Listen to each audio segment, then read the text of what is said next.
This weekend at Keith LeClair Stadium, East Carolina is, of course, hosting the 20th annual Keith LeClair Classic. And right now, to preview Friday's matchup, very excited to be joined by the Assistant Director of Strategic Communications with IU, and that is Greg Campbell. Greg, we appreciate your time this morning. Yeah, absolutely. Thanks for having me on. Yes, sir.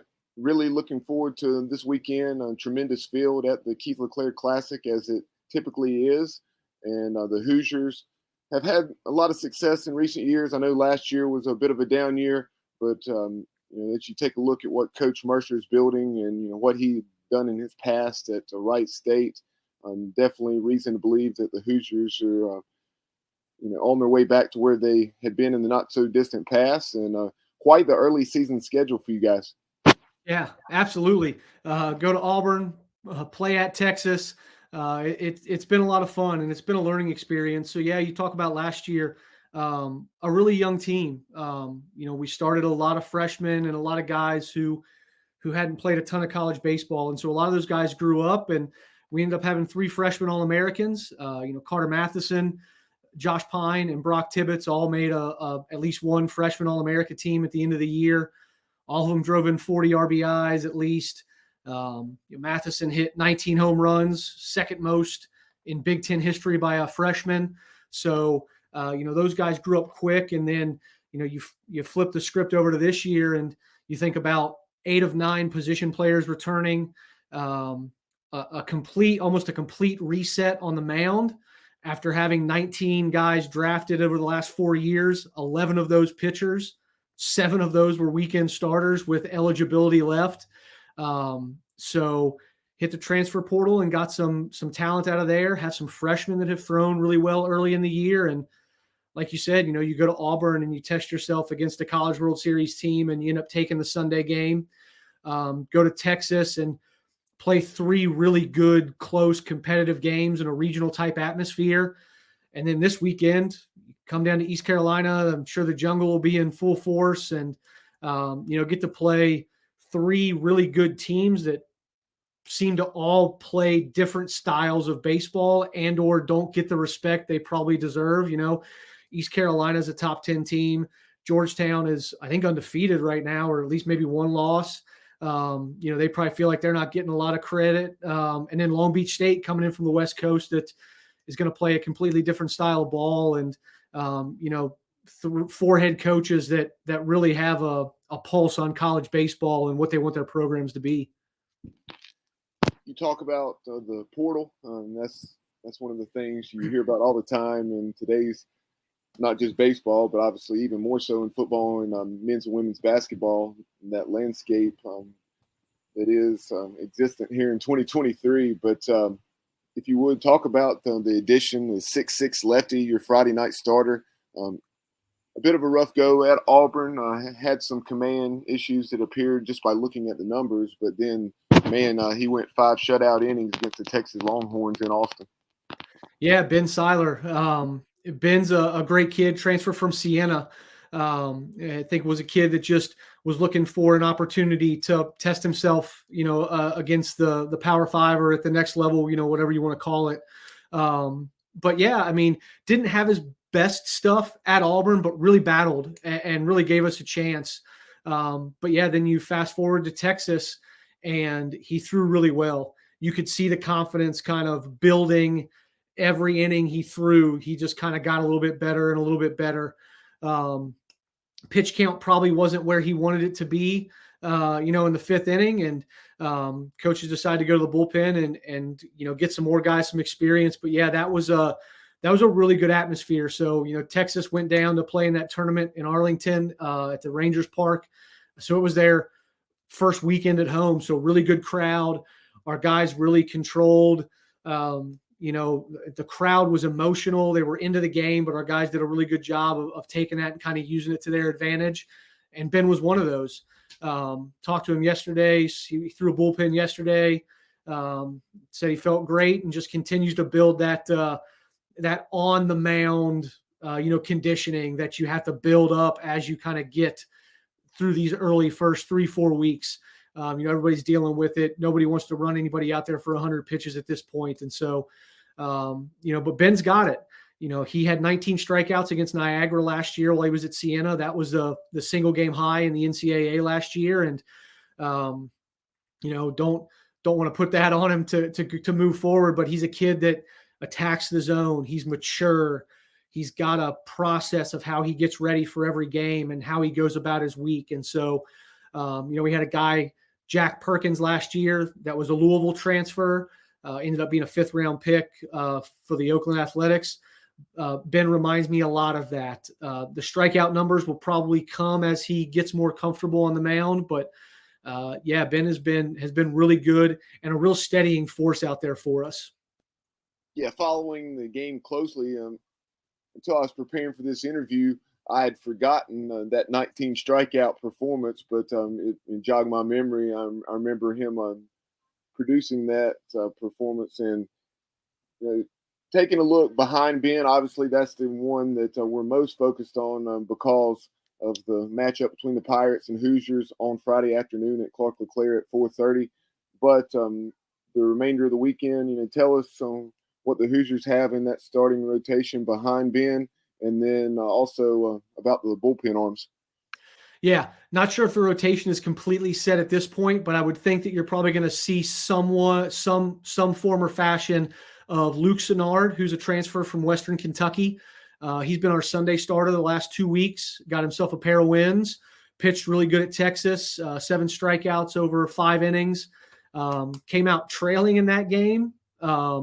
But we ended up coming back in the 5th, and so he got the win, and then had a really good start at Auburn and gave us a chance to win that game. Carter Matheson hit a big grand slam in the 1st inning, and then Ben kind of settled in there and really, really pitched well, and we got it to the bullpen and got it to the end there.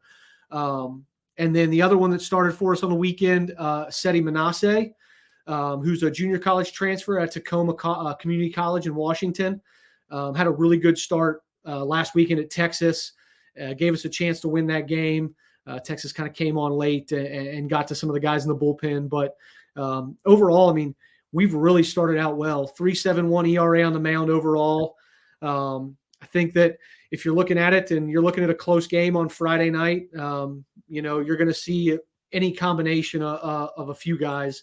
Adrian Vega, who's a transfer from Butler for us, has kind of been that first guy out the last couple of Fridays, has pitched really well at Auburn, pitched good last weekend at Texas, and then he's a righty. And then from the left side, probably Ryan Kraft, had a 3-inning save at Texas on Sunday, also pitched on Friday night a little bit.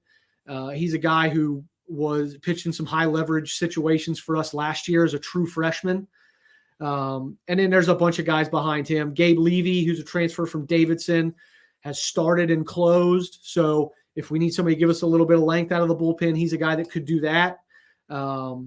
Luke Hayden is a sophomore, really electric arm out of the bullpen for us, pitched for us a lot last year in some situations. And then there's a handful of younger guys and transfers like Cooper Hellman or Evan Whiteacre, Craig Yoho, Connor Foley. We got a lot of options. So if we have to match somebody up or bring somebody in for a hitter, I think we're comfortable there, especially since guys have been getting some really good innings in the midweek and on the weekends over the last couple of weeks. Taking a look at the lineup, going over the numbers, Philip Glasser and also Josh Pine, they lead the Hoosiers with 12 hits apiece. So tell us about those two, and then also some of the other top bats in the lineup. Yeah, so coming back from last year, like I had mentioned earlier, 8 of 9 position starters returned. We had a graduate transfer second baseman, Tyler Dones, who moved on to his next stops. So in fall camp, really, there was one position open, and that was second base. But yeah, we start with our emotional and kind of our leaders up the middle. Philip Glasser at short, Bobby Whalen in center, and Matt Ellis behind the plate. Those 3 guys are, the heart, the voice, and the enforcer on the teams. If guys get a little out of line, those are the guys who will step up and say something if they don't feel like something's going right. There are other guys who will do that, but those 3 have the experience. Ellis is a senior. Glasser is a senior. Bobby Whalen is a redshirt junior. But yeah, Phil is a guy who hits at the top of our lineup. He'll be our leadoff hitter, and he'll try to see as many pitches as he can. That's Phil's game. He's not going to swing out of the zone much, not going to chase a ton. He's going to put the ball in play. I want to say 5 of his first 7 games, he's had multiple hits. So he's a big on-base guy. Can steal some bags too, got some good speed, plays a really good shortstop. So, we have an all-turf field.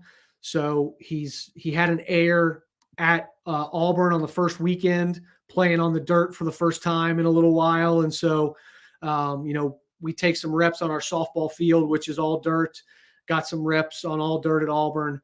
And so, Phil's a guy that can really play. And then, yeah, you mentioned Josh Pine, freshman All-American last year, led the team in hits with 74.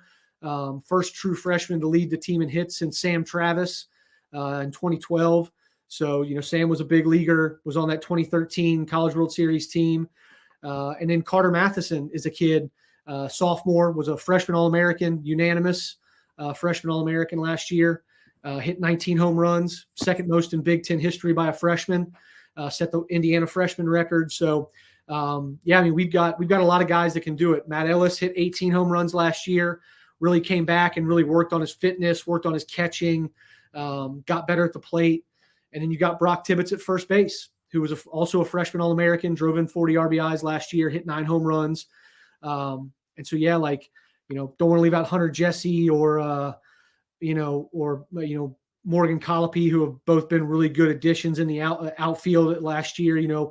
Hunter played early in his career in 2020, and then COVID hit, got some time in 21, but really came on last year and hit 400 in conference play. So, we were ready at the plate, and we rebuilt a pitching staff. And so, it's all kind of started to come together over these first 2 weeks. Looking at Coach Mercer's ball club defensively, just looking at the numbers, having played 8 games now, as the Hoosiers are 4-4 after a 13-2 win over the Butler Bulldogs on Tuesday. They are in Bloomington, but the ball club defensively has committed 7 E's in those 8 ball games, and playing such a solid schedule, and like you mentioned, going from the artificial surface, from the field turf to the surfaces that they were. Well, I guess you down at Texas, you did play on an artificial surface there, but solid competition. It appears as though Coach Mercer's team has not been bad early in the year defensively. Yeah, so it's something we work on a ton, and some of them. One of our throwing errors last weekend was a cut and relay that just got away. Like I said, we committed, I think, 2 or 3 errors in that first game of the year at Auburn, which again cost us a close game. And Auburn's a really good team, and so is Texas. So you can't, you know how good, you can't give those extra outs to those guys, because it always comes back to get you. But overall, we've played pretty good defense. We've got a couple, I think 4 outfield assists on the year. So our outfield has played well. On Sunday at Texas, Carter Matheson just lost a ball in the outfield that ticked off his glove for an error, but that's uncharacteristic of Carter. So yeah, I would say that as the year's gone on, it's kind of steadied itself out. But yeah, it's definitely something that we work on a lot. And we work on cuts and relays, and we work on all the infield drills and turning the double play and doing all of that stuff.